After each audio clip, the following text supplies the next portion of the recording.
8 числа, Павел, вот на заседании Совета министров внутренних дел стран-участников СНГ якобы Лукашенко выступал, и он заговорил об том, что Россия может пасть. Он недвусмысленно сказал, что может сложиться ситуация, цитирую Лукашенко, может сложиться ситуация так, что любой из нас, государства, без этого единства не обойдется. Если мы сегодня это не поймем, с нами разберутся по отдельности. Но если рухнет Россия, мы в эту воронку все будем втянуты.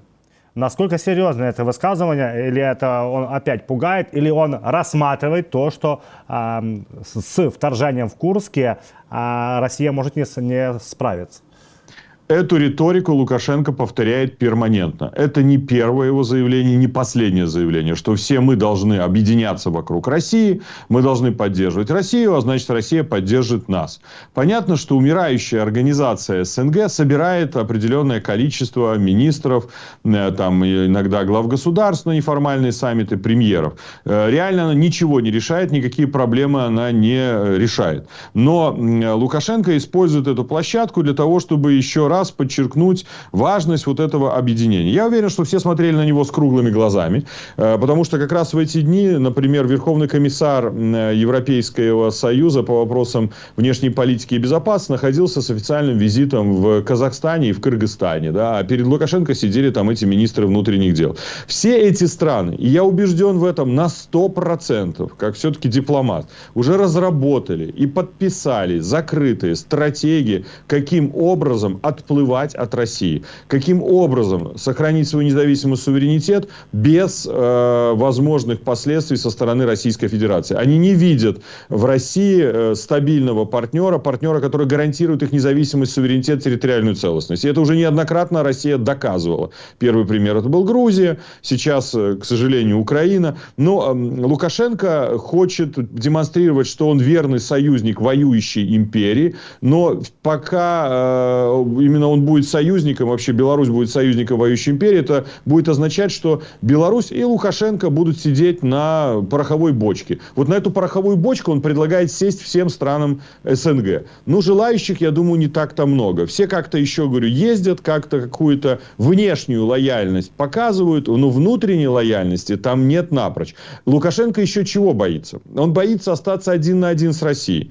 Потому что, конечно, когда есть СНГ и есть много стран, ну как-то он может балансировать тут с независимостью, с субъектностью. Хоть на этой площадке он показывает свою субъектность, влияние на что-либо. А вот когда он остается один на один с Российской Федерацией, вот тут с субъектностью, как мы видим, кстати, с российскими дронами. Вот тут тоже интересно вспомнить. Ведь российские дроны-то летали в воздушном пространстве. Вот буквально пару недель тому назад. Каких-то протестов не было, как МИД заявил вчера. Решительно осуждаем действия украинских вооруженных сил. Все это акты террора. Это неприемлемые атаки на гражданское население, мирные села. Что-то про российским дронам, которые летали в воздушное пространство, он не заявил. Посла России Грызлова в МИД не вызывали. Что до 24 февраля 2022 года мы не слышали заявления МИДа Лукашенко. И не слышали, когда по детским больницам ракеты направляются. Да? Там они молчат. А тут они уже заявили о каких-то решительных протестах. Он боится остаться с Россией один на один. Ну и поэтому он тоже где-то вот пытается саккумулировать какую-то группу союзников. Но это бесполезные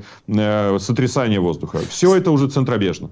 Кстати, вы говорите о том, Павел, что боится Лукашенко остаться тет-а-тет с Путиным и Кремлем. А можно ли сюда привязывать, вот буквально несколько недель назад, военные учения с Китаем в Беларуси?